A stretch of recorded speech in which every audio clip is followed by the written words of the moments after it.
of Centonomy. Wedaka, many thanks for making time for us this morning. Thank you for having me. There's a lot of motivation that surrounds such a time. Yep. And the year is relatively new. Yep. There's a lot of energy, a new vibe. I'm sure you must have heard of the cliche of a new year, new me, Yes. with new resolutions. Yes. Why does it often then therefore fail to materialize? Okay, first of all, I understand where we're coming from. And I understand that when we speak about that it's difficult for some of these resolutions to materialize, I get that. However, they can. And I think no matter what, everything in life comes in seasons. We understand, especially in this country, we talk about the rainy season. We don't have the other ones, the winter and summer and all those different things. But there's the dry season, there's the rainy season, there's the cold season in July. Everything comes in seasons. And I think what we as human beings have done is chosen to make the beginning of the year a season of renewal, a season of change, a season to start something new. And does that renewal work? I believe, first of all, is to recognize that there's a season for everything. Fair enough. Whether it works or not, that's another story altogether. I think just like wonderful that we're talking about seasons, is that if you think about a farmer, if they do not take action in the right season, then they will not get a harvest. If you plant at the wrong time as a farmer, and you plant before or after the rains, then there will be no water to water your plants. And so when you must take advantage of the season in order to be able to achieve what you want to achieve. Fair enough. So does it work? I believe it does. Does it work for everybody? No. Unfortunately, I wish it could, and that's why we're in business. We're in business to help as many people as possible to achieve their goals. Fair enough. I was reading an online publication by Centonomy, the company you are CEO of, and staggering enough, one of the statements that caught my eye said, and I quote, "Many of us often start the year well, but by the end of the first quarter revert back to our old habits." Yep. Why is, therefore, a reversion back to the old habits? Yeah. We tend to go with the hype. I think if you've noticed, even last month, those of us who I was called here many times last month because everyone was wondering, how do we manage to get through this difficult time? It's so easy to get caught up in the hype. Everybody, in fact, I'm sure you've seen all these memes going on online, especially on Instagram, talking about the gym during December, empty. January 1st, it's full. And then now you go back to now, probably around February, March, it's empty again. Why? Because we are going with the hype. We don't have a personal goal, a personal plan for what we want to achieve. Everybody else is doing it. Oh, this is a good time to have a good plan. So as a company, you set up meetings and you set up organizations. As an individual, you're going to listen to us on this discussion, wonderful discussion on KTN, and say, even me, I need to put together some financial planning. Don't you think I need to organize myself? But you've never really thought, and you're not committing yourself to that process. So yes, there's the hype. Yes, there's that idea that this is where it can begin.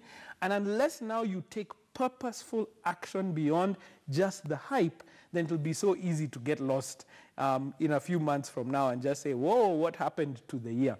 I think it's so important that we address that issue. Don't just do it for the hype. Do it with a plan. Do it understanding this is what I want to achieve and this is how I'm going to do it. And if you don't have a plan, come to people like us. That's why we're in business. We train and coach people so that they're able to achieve their goals. Which sounds as though many of us, I included probably, are living dreams of other people are not necessarily our dreams. Is that necessarily true? That's one of the first things we address. In fact, one of the central questions that we ask in Centonomy across all our programs, because we teach on personal finance, we teach on entrepreneurship, and we teach on career development. Those are the three core areas that we teach. And the central question we ask every time is, what do you want? The problem is, many people don't know what they want. I want to grow in my career. To where? I want to grow my business. How big? I want to grow in my personal finances. How much do you want? So the question we usually ask in the first class is we say, what do you want? And people say, I want to be rich. So, you know, even now, they even songs, I want to be rich, I want to be famous. Fair enough. Okay, good. How rich? Because I'm sure right now, and every time we ask that question, I'll ask you, I'm sure there's somebody in your family who's looking at you right now, Abubakar, and they're saying, you're on KTN, you're on TV, you must be rich. Assumptions are there. Somebody in your family is looking at you and saying, compared to me, Abubakar is doing much better than I am. And so are you the measure by which you're saying, when I get to that level, I'll have achieved my dream? Or is it to the level of some of the people that we've been talking about here, CEOs of different companies and owners of different businesses? If you don't have a goal, then you'll just be wondering. You might even achieve it and not know it and not have the joy. Therefore, what is the importance of a personal plan? My friend, there is no other way to achieve your goals other than by a plan. I've been, recently we were planning for a trip in our office and we wanted to do some mountain climbing. And I sat with one of the people who do the planning for these tours. And they say, this is how it works. We shall start on day 1 and we will finish on day 5. 5 days to climb the mountain. 1 day to acclimatize, the next day is walking, the next day we're going to rest, the next day we'll summit, and the next day is coming down. If you don't have that plan, it'll be so easy to get lost, number one, not to achieve it, and many times even people who are fit. You know, because let me tell you, one of the hardest groups of people to convince about coaching around money is men. Let me tell you why. Ask guys. Guys, we are a problem. Because we are generally, many times we find that we are good at one thing. And when we're good at it, we believe somebody else will notice it, and that one thing will take us far. I'll give you a very good example. Go ahead. Think about, you were doing the story on soccer just now. Yes. Why is it that African soccer teams don't do so well? What is the real issue behind our soccer teams? And if you go to any of the pubs where people are talking about soccer in this country, they'll tell you it's an issue of what? Coaching. Because you take that same talented African player and put him in the right environment and he flourishes. And all these players that we are celebrating here, and the African players that we are talking about, well, there's Ronaldo who's just one. But when our Africans go into the right environment, in the right coaching environment, they tend to achieve a great goal. So the talent was within them. The skill was already within them. And the same thing goes for men in this country. Men in this country, we are great at starting businesses. We are great at coming up with ideas. I've tested this in this country and in other countries. You will find guys have great ideas in this country. But because they don't put themselves in the right coaching environment... And what does that right coaching environment often include? Now, wonderful that you have talked about it. We at Centonomy have been doing this, now 2019 is 10 years we have been in business. And for those 10 years, we have been taking people through a process of first understanding, what do you want? And it's not a simple question as I want to be rich. We must define it. What is wealth for you? What is wealth? Is it just money? Is it fame? Is it happiness? Is it satisfaction within your family? If you have never defined those things, then you're running around in the wrong direction. Once you describe what it is you want, the very next thing that we must begin to discuss is what are you going to do to get there? And of the 10 people who come to your office, who come to your company, how many have defined goals, a clarity on what they want? Thousands. If you come, in fact, if you check on our website and you check on Centonomy on YouTube, we've got hundreds of testimonials of people who came in and had never seen something before in their lives. They were already on a successful trajectory, but they had never seen what the real potential was within them. And so after we take them through that first part of identifying what they want and helping them to put together a plan to achieve that goal, then we put you in front of investment experts. That's the time that now it comes and we are able to say, here's how you work. Here's how you're able to put money aside for growth, money for savings, money for the things that you want to achieve. And it's not just as far as money, as personal finance is concerned. I told you, the same principle happens in entrepreneurship. Fair enough. If you're running a business, the same thing. What do you want to achieve? And then now we put you in front of business experts in marketing. We talk about accounting. We talk about money. That's the kind of environment that we're talking about. Just like in soccer, the fundamentals is where it matters the most. And that's what we do. Fair enough. Let's get back to our topic of resolution. We'll come to personal finance a little bit later. Sure. When we craft our goals, there's often the fear of our goals being ambiguous, clarity, and of course, realistic and unrealistic resolutions. How often and what is the difference between what one crafts as a realistic goals and what one may craft because of the hype surrounding the season, as you earlier said? Man, thank you for that wonderful question. I think I saw a great meme on Instagram. I've had time during the holiday to scroll through that thing. And I saw it, and they were talking again about the gym. And I always speak about wealth creation and health or fitness as similar things. And one of the meme was saying that, look, if you are overweight, it has taken you years to work on this wonderful roundness that you have achieved. Please don't think that it will take you 2 weeks to lose everything that you gained in years. So when it comes to wealth creation, and as you said, let's be realistic about the goals that we want to achieve, is to say, by the way, you can be wealthy. There are Kenyans who own private jets. You can own a private jet. But what did it take for them to achieve that goal? Because if you're going to wake up and say, I want to earn it by next week, the amount of work and the amount of value you'd have to create within 1 week would be too much, possibly for one person. But I think if you are to think about it as a 5-year plan, as a 10-year plan, if you are to work it out, you can be able to achieve that goal. So many times it's about understanding how much work will it take for me to achieve that goal. And when you're talking about making it realistic, it's about that kind of planning. In our classes, we talk about it as everybody has a dream, but when you want to make it realistic, it must be a goal. And a goal is that dream plus a timeline and a cost. When and how much will it cost you to get there? And when I say cost, it's not just money. It's time, it's energy, it's networks. What are you willing to put into that goal to achieve it? And then finally, once you've done the goal, you must then take action.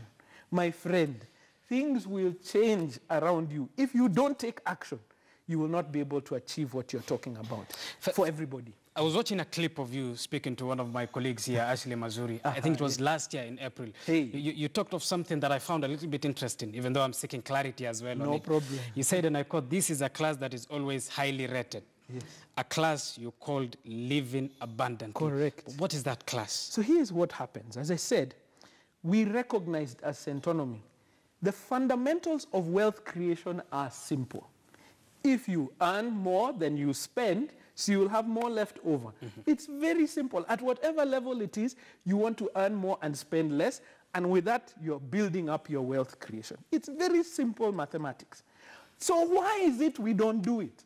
Why is it that we don't achieve this goal? It's because we have never actually sat down and understood, this is what I want, and this is how I'm going to get there. So when we created the classes at Centonomy, we realized the mathematics, the fundamentals of it are very simple. Why is it then we don't achieve it? So we added a class, and we bring in life coaches in that class called Living Abundantly, who help you unlock your why. Why do I want to do this? Because many times we're doing it because our parents, you know, there's an expectation. And does everyone get an answer to that why? Yes, you must. If you're serious about it, and this is now what we're talking about, somebody who has decided, I want to change my life. I want to come into a space where I'm going to grow. They have committed their time and energy to sit in that class. They will discover their why. And once you've discovered your why, you're able to now work and say, if this matters to me, and one of the biggest issues for me when I went through that class was to understand, because I sat in that class myself. So we're not teaching things that we've not applied to ourselves. I realized my deepest why. I thought it was, you know, my family, that we would be able to grow, my children, to go to university, all those things that we have been told. But for me personally, my why came down to this. I believe personally that God made me for a reason. And he made me to be able to come into this world, to speak in a place like this. This is why I get so excited when I come to KTN. To speak in a place like this, to change people's lives. To be able to encourage them and to tell them, guess what? You can achieve what you have been called to do. And when I do this, you're seeing me this early in the morning and I seem like I'm so excited. You know why? This is my why. Whether I was paid or not, by the way, I started doing this before I was being paid. Fair enough. This sounds like a financial preaching anyway. I'm telling you. Often when it comes to saving, we are told of small steps. It is the small amounts that count. Correct. Save 10 shillings, save 100 shillings. But there are equally people who view the small amounts as tiring, saving every day, denying yourself what you needed. Are the small steps tiring? I think that's the biggest mistake. What you just said right now, catch yourself when you say that. Denying yourself what you needed. If you deny yourself what you need, there's no joy in life. But there's a point at which you must deny yourself for what you want. Do you get the difference? And what often is the difference? Here's the difference. I'll give you a very serious example that came in. Can I give you my personal example? Fair enough. When I did the class, and this is a story I've told many times, but I feel that it is powerful when you speak about it. We sat down and one of the exercises that you must do, and you can do this at home, even yourself now, is that for 1 month we just sat down and everything that we spent, we wrote it down. We didn't stop ourselves from spending, my wife and I.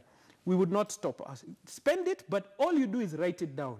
After 1 month, we came back and looked at what we had spent. And then we realized we are spending on things we didn't even know and didn't even understand. And it's money that we're talking about, serious money.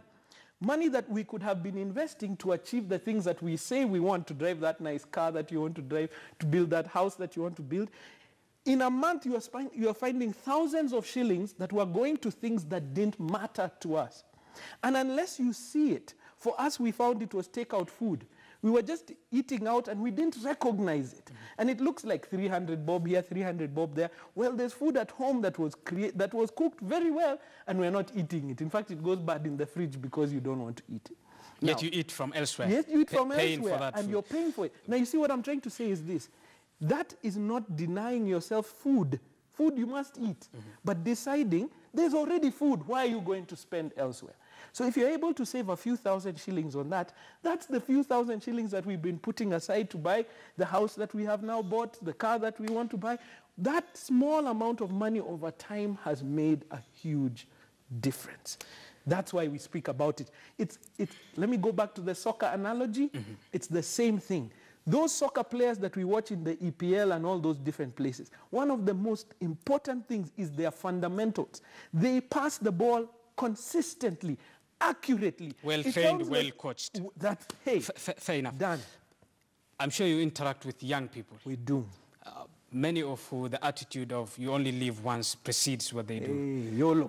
Why should I save? Convince me as a young person on this set today to ask why I should save, yet you only live once. Let me tell you this. We train teenagers over the holidays with the Centonomy Teens Boot Camp, and we train campus students with the Centonomy Campus Edition. And one of my favorite classes to teach young people is a class called Time Value of Money.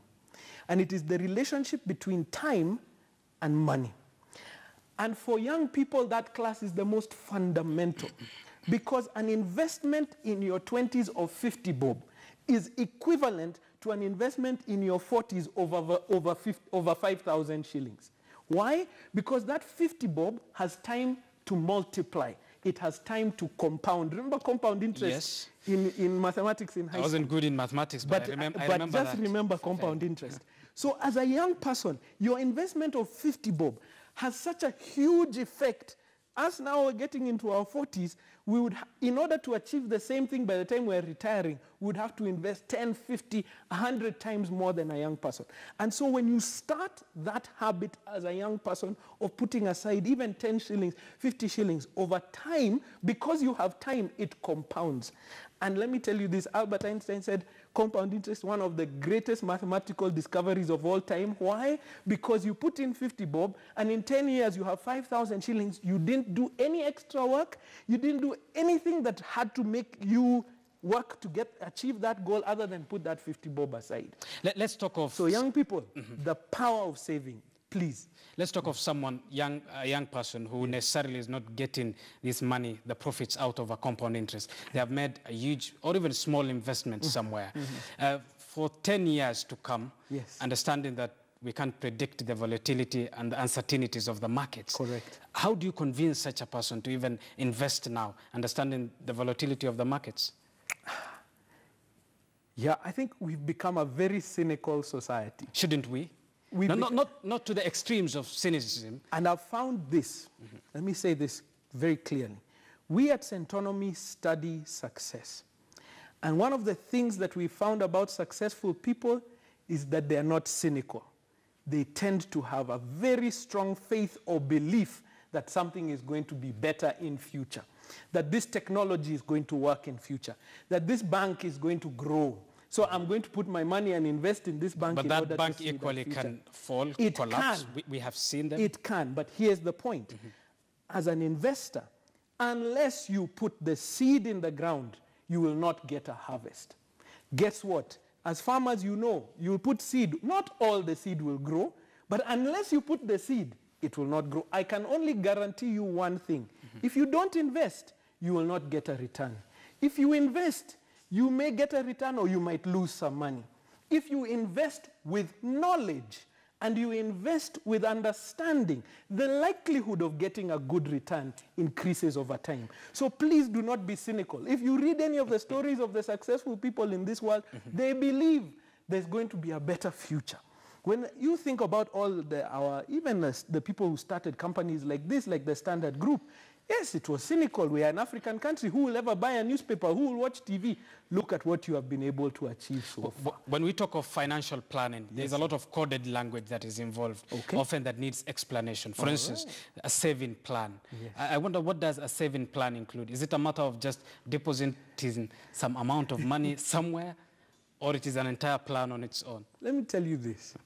I told you, wealth creation is simple. If you keep saving, and you put money aside, that money will grow over time. What we are trying to do when we talk about this at Centonomy is that we make it purposeful. And we say, why are you putting that money aside?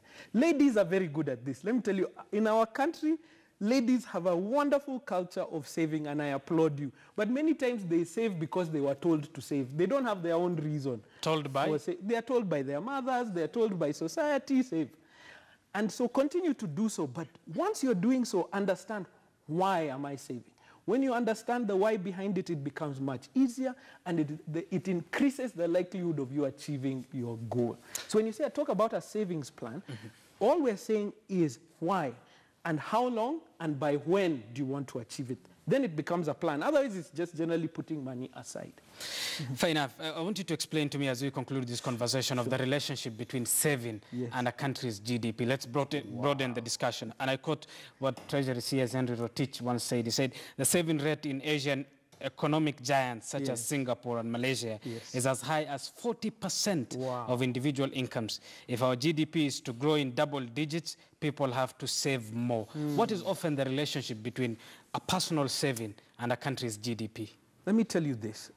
In this country, every time I come on media, I must be very careful how I speak, because we are in a country in which people are living below the poverty line. Yes. When somebody is earning less than what they should be able to eat, that is a huge problem. And so we must address that. To be able to speak to somebody who's earning less than $1 a day and tell them to put aside some cash rather than eat, I don't know how that can work. A question of needs and wants again. And I speak to us and I say, as a country, we must work to create jobs. We must work to create opportunities so that people don't live at that level. However, there are Kenyans, just like everybody else in this world, who are earning higher than the world medium rate. And many times, even if you're earning $1 million shillings a month, if you're spending 2 million and you're earning $1 million, you're overspending. And that's where the issue comes up. So when you talk about the relationship between GDP and spending, I think if you have more than your needs, the likelihood of you spending is higher. And I think in the relationship that we're talking about here, when you talk about the Asian countries, the Eastern countries, where the saving culture is high. The saving culture is higher, I think partly because also the income is higher. I think if you have more income than what you need, the likelihood of you saving is higher. Likelihood, not always. There's no guarantee. There's no guarantee because in this country there are people who are earning at that level, but we still find those who struggle with high incomes, but they're also spending a lot more. So it's not a guarantee between the two of them. So as we speak about it, it's an issue of your own culture within you. You could be earning a lot of money and not be able to control the amount that you're going to spend. And if Kenyans are supposed to, let's idealize this. Yes. If we are earning high, we are saving more. I hope does that translate to a growth in economics? It does. And in fact, that's why we're in business as Centonomy. We want more Kenyans to be wealthy. Why? Think about it like this. If you are a wealthy homeowner, you are already creating employment, because in that home you'll probably have a guard at the gate, you'll probably have a gardener, you'll have a house help. You'll have a chef maybe in the kitchen. If you have all those people, are you not creating employment? Not only that, but in your office where you're working and your business is growing, you're creating employment for others. So in my opinion, wealth is a very good thing. Become wealthy. Why? Because it will have an effect in your area. It will have an effect in the people around you. That's my belief. There's often a disconnect between statements, the one you just said, you can become wealthy, become wealthy, and the practicality of becoming wealthy. But what often causes that disconnect? Well, because many of us will want to be wealthy, I assure you, yes. but it's not necessarily that we become wealthy at the end of the day. That is true. And I told you the process. Everybody has a dream, and the dream is the level that everybody is at. Where the problem comes is we never translate that dream into a goal. And a goal has a timeline and a cost. And that's what we train at Centonomy. When do you want to achieve this, and what will it cost you to get there? If you understand that, then you're able to extrapolate a plan of action that you begin by saying, start off simply by saying, what do I have? How much can I save? But remember, when it comes to wealth creation, saving is not the only way. You cannot save your way to wealth. Even if you saved 1 million shillings every month, 1 million saving, it would take you over 80 years to get to 1 billion. So saving is not the way to grow. So what is the way to grow? You must create value. So in our classes, we ask you, how can you earn more? What can you do here in this office? I can see all these young guys that we have here. Are you telling me they are not hungry and don't want a mandazi? If you cooked and brought for them mandazis, they would be finished by 9 in the morning. Why? Because there's a demand for it here. But many times you will not cook that mandazi. Why? Because I am a presenter on KTN. I don't cook mandazis. You know what I mean? That becomes the issue. Yes. But imagine if you did, and you earned an extra 500 bob a day. What would that mean over time? What if you became better at your job? I'm looking forward to seeing Abubakar at the 9 p.m. news. Fair enough. Imagine which is you'd coming be paid a lot more. You talked of a saving plan, a personalized saving plan. Yes, sir. I wonder what is the importance as well of discipline to that saving plan? Discipline is everything. As you said, if you start in January and you save with so much energy and by February you have not done it, then you will not achieve the goal. Anyone who has achieved success in this world has done so through discipline over time. And how do you stay and remain in track and in line with that discipline, the resolution, and the goals? Thank you. You have brought us full circle. It comes back to what is your goal.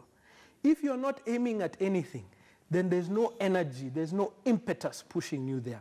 But if I know I'm aiming for this number, I'm aiming for this amount, I'm aiming to live in this estate, I'm aiming for my business to get to this certain level, I'm aiming for my career. I told you I'm waiting to see you on the 9 p.m. news here and to own your own company.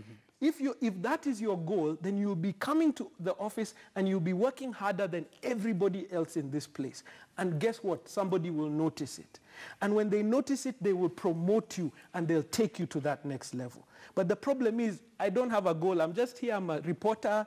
I know I just work in the TV station without a goal. Say I want to be the next whoever it is that is the head of this industry. And if you have that goal, by the way, you will achieve it. Fair enough, and I hope I will, since I have that goal. I'm looking forward. The CEO of Centonomy, many thanks for making time for us. That brings us to the end of this discussion. Yes. And I hope people are impacted. So am I equally as well. Let them come to our open day. 26th of January, All Saints Cathedral, 10 a.m. It's free. The Centonomy open day, 26th of January, Saturday 26th, All Saints Cathedral. It's free. We'll be talking about how to attract wealth. Thank you so much. Thank you so much for making time for us this morning. We are taking a short break here. When we come back from the break, we'll delve matters to politics on Political Arena. We'll be